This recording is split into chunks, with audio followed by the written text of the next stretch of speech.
Saudara, meski tidak berstatus ibu kota negara, pemilihan gubernur Jakarta ternyata masih menjadi magnet bagi partai politik. Dua nama sudah mencuat sejauh ini disebut-sebut akan maju di Pilgub Jakarta. Yang pertama ada nama Anies Baswedan dan yang kedua Ridwan Kamil. Lalu bagaimana kekuatan partai politik di DPRD Jakarta saat ini?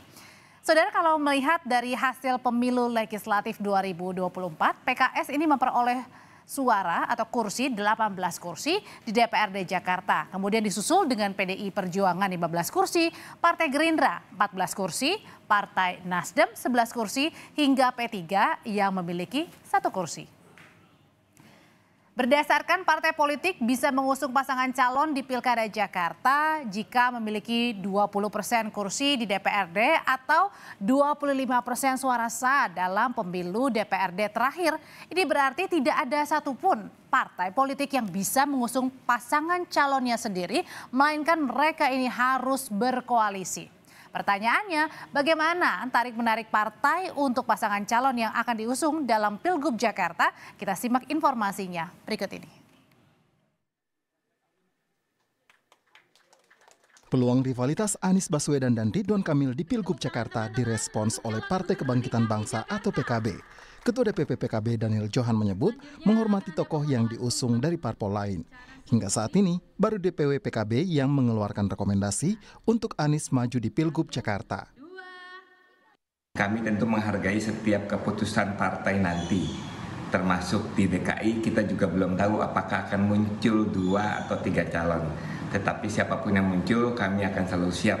Apalagi misalkan hadir Pak Anies, hadir Pak RK, sama-sama sudah punya pengalaman sebagai gubernur. Nah, kita tinggal melihat mana prestasi yang paling terbaik, mana prestasi yang paling meningkatkan kesejahteraan untuk masyarakat, yang paling bisa meningkatkan pembangunan kota. Nah, kita nanti masyarakat yang akan menilai. Usai mempertimbangkan untuk mengusung Anies Baswedan, PKS mengakui jika ditawari posisi calon wakil gubernur mendampingi Ridwan Kamil di Pilgub Jakarta. Namun, Presiden PKS Ahmad Saiku mengeklaim tawaran itu masih dikaji. Ahmad Saiku membenarkan tawaran posisi calon wakil gubernur datang dari Koalisi Indonesia Maju. Pak, kalau misalnya dari Koalisi Indonesia Maju, apakah ada tawaran Pak ke PKS gitu atau PKS menjadi cawagup DKI? Ada, makanya itu sedang kita coba analisis, kita kaji mana kira-kira nanti yang paling maslahat kira-kira begitu ya. Pak, berarti PKS itu terbuka dong Bang untuk bergabung ke... Ya, belum, itu kita juga belum tahu, tawaran juga kan belum. Ya. Meski berstatus wakil ketua umum, Partai Golkar belum menentukan apakah Ridwan Kamil akan maju dalam Pilgub Jakarta atau di Pilgub Jawa Barat. Ketua umum Partai Golkar Airlangga Hartarto memang menyebut jika Ridwan Kamil sudah on the way atau dalam perjalanan ke Jakarta. Namun, Airlangga mengeklaim masih mengevaluasi hingga bulan depan. Kang, on the way to Jakarta. Kalau Pak Anies kan bergerak-gerak saja. Tapi akan kira-kira gimana Pak keseriusan? Jadi sesuai dengan apa yang kesepakatan, kita akan terus evaluasi sampai dengan bulan Juli. Tentu akan evaluasi siapa yang akan maju dan sebagainya. Meski disebut-sebut akan dipasangkan dengan Ridwan Kamil, Ketua Umum PSI, Kaisang Pangarep justru memilih jika diduetkan bersama Anies Baswedan. Kaisang mengaku realistis melihat hasil survei Anies yang unggul di Jakarta. Saya belum bisa, saya juga kan belum dicalonkan juga. Dan kalau misalnya ngelihat survei ya paling realistis dengan Pak Anies. Sama-sama baik, semuanya orang hebat. Pak Anies kan kemarin juga salah satu calon presiden juga. Saya suka nonton dulu Desa Anies, itu juga bagus. Pak RK juga cukup bagus, semua berkiprah di Jawa Barat. Jadi semuanya bagus, nggak ada masalah semua. Tapi ya. Mas Kaisang siap maju nggak? Nanti ya, tunggu Agustus. Ya, udah yuk. Berdasarkan peraturan KPU, syarat pencalonan di Pilkada Jakarta adalah partai atau gabungan partai pengusung memiliki 20% kursi di DPRD atau 25% suara sah dalam pemilu DPRD terakhir. Kalau melihat hasil pemilu legislatif 2024, PKS memperoleh 18 kursi di DPRD Jakarta, PDIP 15 kursi, Gerindra 14 kursi, Nasdem 11 kursi, hingga P3 yang memiliki 1 kursi. Ini berarti partai politik harus berkoalisi untuk mengusung pasangan calon di Pilkada Jakarta. Pendaftaran pasangan calon untuk Pilkada Jakarta akan dibuka 27 hingga 29 Agustus mendatang. Sebelum itu, komposisi koalisi dan pasangan calon yang diusung masih akan dinamis. Tim Liputan, Kompas TV. Apakah Ridwan Kamil akan menjadi rival Anies Baswedan di pemilihan Gubernur Jakarta? Bagaimana juga peluang Kaesang mengikuti kontestasi pemilihan Gubernur Jakarta? Kami bahas malam hari ini bersama Wakil Ketua Umum Partai Golkar Ahmad Doli Kurnia, bergabung juga Ketua DPP PKB Daniel Johan, dan Direktur Eksekutif Institute for Democracy and Strategic Affairs atau Indo Strategik Ahmad Khairul Umam. Selamat malam Bapak-bapak semuanya. Selamat malam, Assalamualaikum warahmatullahi wabarakatuh. Waalaikumsalam. Bang Daniel. Selamat Idul Adha. Sama-sama. Oke, selamat Idul Adha Bapak-bapak. Saya mau ke Partai Golkar dulu terlebih dahulu. Bang Doli, jadi ini kenapa sih sampai dengan sekarang Ketua Umum belum juga langsung memutuskan yang ikut Jakarta langsung aja deh Pak Ridwan Kamil. Malahan yang sudah duluan declare itu ada Partai Gerindra dan juga PAN, Bang Doli. Ya, pertama seperti tadi yang disampaikan oleh Pak Erlangga ya, rekaman yang kemarin itu kan bahwa Ridwan Kamil itu adalah salah seorang wakil ketua Partai Golkar ya. Nah, yang kedua soal posisinya di mana kita terus masih mengkaji. Karena begini, kalau posisi Partai Golkar menghadapi pilkada ini kan tentu kepentingan kita yang paling utama dan di atas segalanya kan adalah untuk kepentingan bangsa dan negara, termasuk kepentingan rakyat atau daerah yang akan kita usung, siapa calon-calon yang akan berkontestasi dalam pilkada itu. Jadi apakah nanti orang-orang itu bermanfaat, menambah kemajuan, kemudian mempercepat pembangunan dan seterusnya. Nah, Ridwan Kamil di Jawa Barat, ya, kita melihat bahwa beliau kan dianggap cukup sukses ya memimpin Jawa Barat periode yang pertama kemarin, gitu. Dan masih banyak sebetulnya program-program yang belum tuntas yang masih diharapkan oleh masyarakat Jawa Barat. Itu makanya itu berkorelasi dengan hasil survei ya, karena Ridwan Kamil ini yang tertinggi sekarang jauh di atas dengan calon-calon yang lain untuk kita survei di Jadi lebih ke galaunya di Jakarta atau di Jawa Baratnya gitu ya Bang? Nah, sementara kalau di Jakarta ya kita kan belum lihat kebermanfaatan Ridwan Kamil di Jakarta gitu ya, dan kemudian ini kan masih belantara ya, kita juga belum tahu apakah memang lawannya benar-benar Pak Anies Baswedan atau kemudian apakah Pak Basuki Cahayapurnama juga maju atau apakah ada nama yang lain gitu. Nah, kalau lihat lagi kembali ke survei itu jauh lebih besar peluang menangnya di Jawa Barat dibandingkan di DKI Jakarta. Tapi dari Partai Gerindra sendiri, contohnya kayak Bang Habib justru yakinnya kalau RK ke Jakarta nih pasti akan menang, bisa menandingi Mas Anies, Kang Emil ini. Ya, kalau kita mau menang itu melihatnya menang nanti pasti hari H kita memilih dan menang. Kalau kita semua kan juga pengen menang kan. Kita lihat, kita kan semuanya harus melihat, mengkaji. Kalau kita bilang meyakin menang apa dasarnya gitu kan. Nah, sekarang yang paling mungkin, yang paling misalnya menjadi rujukan selama ini kan hasil survei elektabilitas. Nah, makanya oleh karena itu kita kan masih punya cukup waktu nih ya, masih ada sekitar 3 bulan lagi sampai pendaftaran ya, 2,5 bulan lah kira-kira gitu. Makanya tadi Pak Ketua Umum juga kita lihat nanti survei yang berikutnya mungkin sudah ada pada akhir bulan Juli, dan itu juga kesepakatan di dalam pimpinan partai-partai di Koalisi Indonesia Maju, karena juga kami sudah Golkar memahami ya, posisi sadar bahwa kami adalah bagian dari Koalisi Indonesia Maju. Ya nanti dan kita udah sepakat menghadapi pilkada ini, itu pembicaraan pertama pasti di lingkungan Koalisi Indonesia Maju. Nah, jadi saatnya nanti akan bicara. Berbeda dengan Partai Golkar, kalau DPD PKB kan ini sudah firm akan meminta atau mencalonkan ya, mengusung gitu Mas Anies Baswedan di Pilgub Jakarta. Kalau dari DPP itu juga sudah firm juga, Bang Daniel. Apakah nanti juga PKB jangan-jangan meminta nih jatah untuk posisi Cawagup? Ya, makasih Mbak. Jadi DPW wilayah berdasarkan hasil rapat kerja sudah menyampaikan aspirasi dari seluruh basis, mulai dari tingkat ranting, yang mengusulkan kembali agar Pak Anies maju sebagai calon gubernur untuk kedua kalinya. Nah, kita tentu sebagai DPP berterima kasih karena bukan hanya DPW DKI, karena ini di semua tingkatan di seluruh daerah, ya. Jadi proses aspirasi tersebut diterima dengan baik dan akan diproses oleh pusat, oleh Des Pilkada Pusat. Nah, sekarang ini lagi tahapan proses. Nanti mungkin akan ada penjadwalan UKK seperti fit and proper. Nah, nanti jadwalnya kalau sudah ditetapkan, mungkin ya kita akan berikan kabar kepada calon masing-masing, termasuk kepada Pak Anies. Nah, setelah proses UKK tentu nanti ada tim yang akan mengkaji secara mendalam. Tentu harapan seluruh wilayah berharap apa yang disampaikan oleh wilayah juga sesuai dengan hasil yang diproses oleh pusat. Nah, artinya bisa kemungkinan saja berubah begitu kalau pusatnya tidak menyetujui Mas Anies di Pilgub. Konteksnya bukan setuju atau tidak setuju, tetapi dari hasil proses pengkajian, hasil proses pendalaman ya.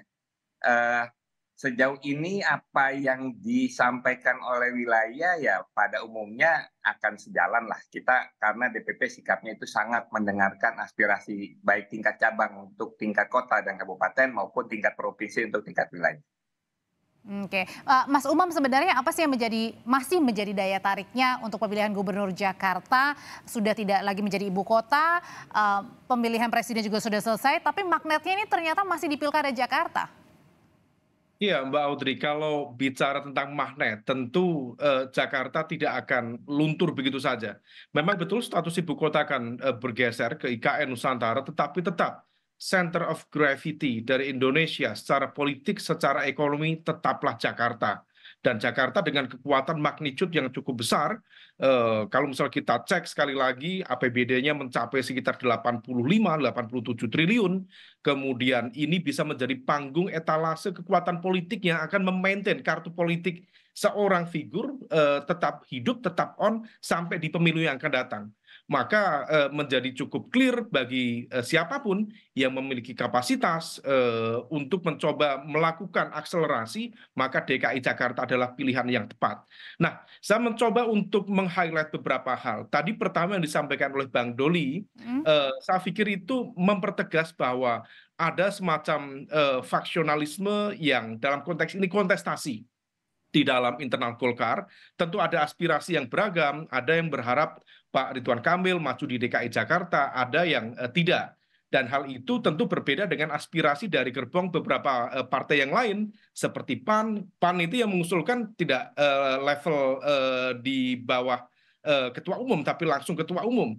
Lalu kemudian Gerindra memang tidak disampaikan oleh ketua umum. Bahkan minta pasangannya bersama dengan Mas Kaisang ya? Nah, itu salah satunya. Artinya bahwa upaya untuk mengusung Pak Ridwan Kamil memang menjadi sebuah gelombang cukup signifikan di sini.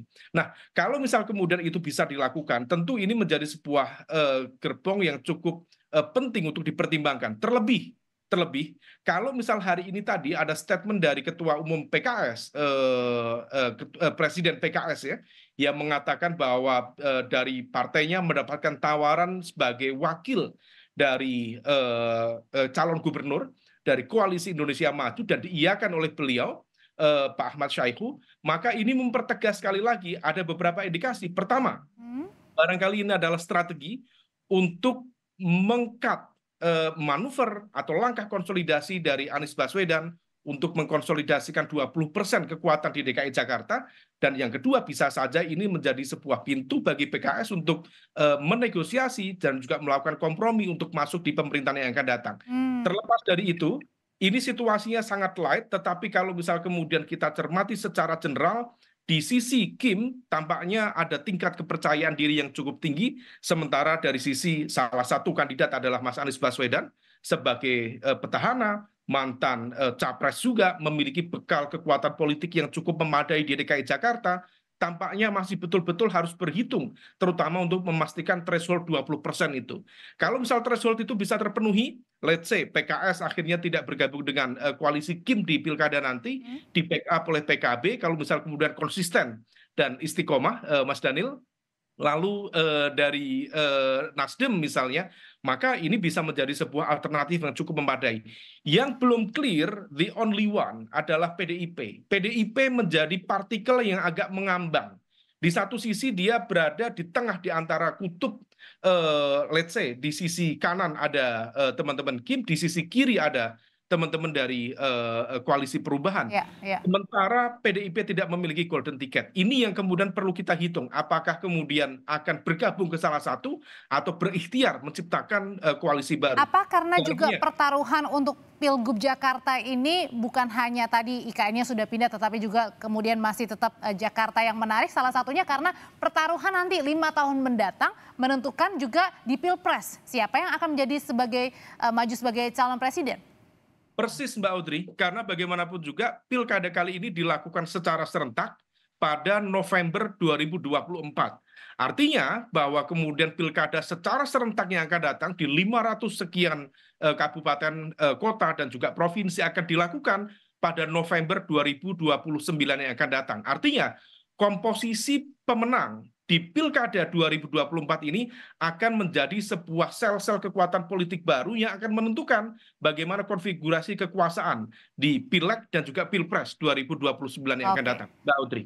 Bang Doli, sebenarnya kalau untuk majunya siapa yang akan maju sebagai cagup dan cawagup di Pilkada Jakarta, butuh juga nggak sih approval dari Pak Jokowi? Ya tentu kan kalau kita bicara tentang Koalisi Indonesia Maju, ya kita kan sudah punya pengalaman ya, sejarah yang relatif cukup panjang kemarin menghadapi Pilpres, dan kita punya cita sukses dengan itu. Dan Koalisi Indonesia Maju ini kan partai-partai politik yang merupakan partai politik pendukungnya Pak Jokowi. Nah, jadi saya kira komunikasi yang dilakukan selama ini kan belum terputus ya. Agenda-agenda politik Koalisi Indonesia Maju ini kan juga tidak terpisah dengan bagaimana kedekatan ya, komunikasi yang dibangun antara partai-partai politik yang merupakan pendukung Pak Jokowi dan Maruf Amin.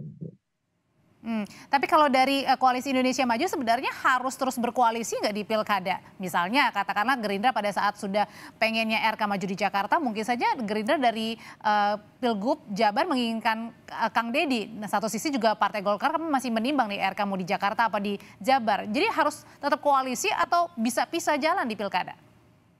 Ya sebisa mungkin kita berupaya untuk bisa bersama-sama ya, walaupun ya kami juga paham bahwa peta politik nasional itu belum tentu bisa dijiplak sama sekali di menjadi peta politik di daerah ya, karena kepentingannya berbeda, nilai-nilainya berbeda, dinamikanya berbeda, hasil pileknya pun juga berbeda. Jadi saya kira begini, di Koalisi Indonesia Maju ini sudah ada kesepahaman ya, bahwa dalam menghadapi pilkada ya, bukan hanya DKI, bukan hanya Jakarta dan Jawa Barat, tetapi di seluruh Indonesia kita memang harus dimulai dari pembicaraan antar sesama partai politik yang tergabung dalam Koalisi Indonesia Maju ya.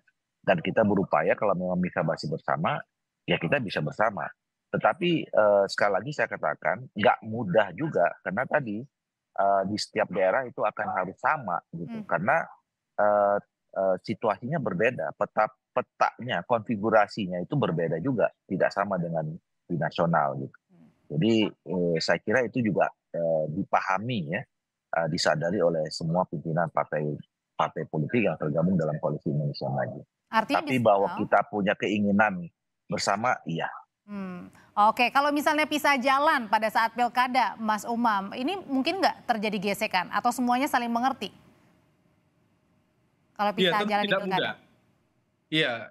Secara umum tadi yang disampaikan oleh Bang Doli, saya pikir itu cukup make sense dan memang itu yang terjadi di beberapa kasus. Artinya bahwa konfigurasi di tingkat nasional itu tidak serta-merta kemudian akan bisa diterapkan pada tingkat lokal.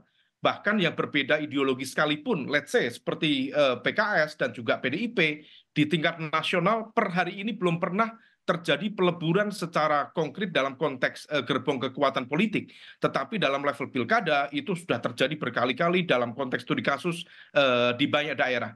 Nah, tetapi kemudian kalau misal dalam konteks DKI Jakarta, ini situasinya sangat berbeda.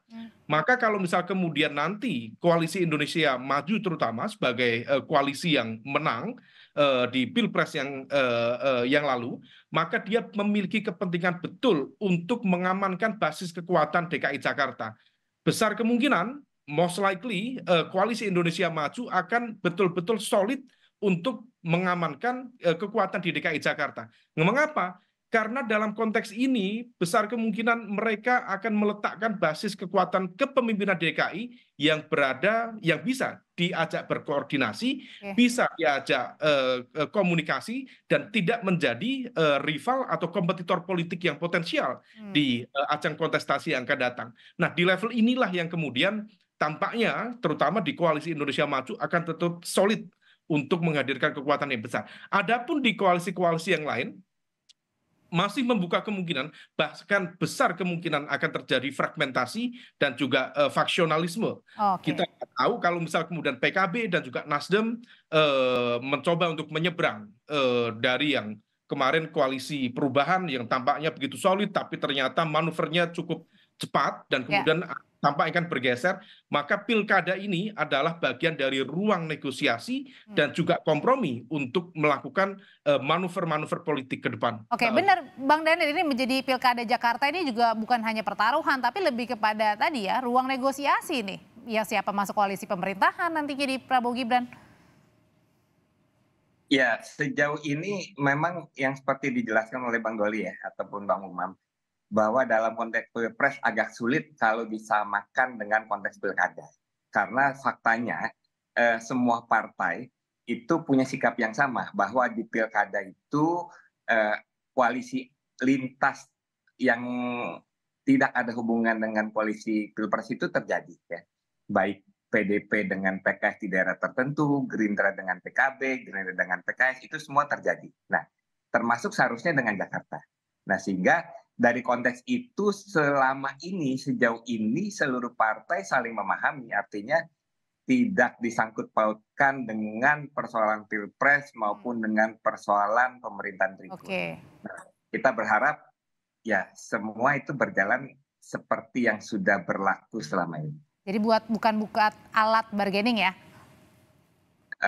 Tidak, karena memang pilkada itu berjalan sangat khas. Baik. Semua punya hubungan kepentingan, kecocokan untuk berjalan bersama. Oke, sudah kita tangkap poinnya. Terima kasih Bang Daniel, Bang Doli, terima kasih Mas Umam, terima kasih. Terima kasih Selamat malam. Bang Doli, Bang Daniel. Yuk, sama-sama.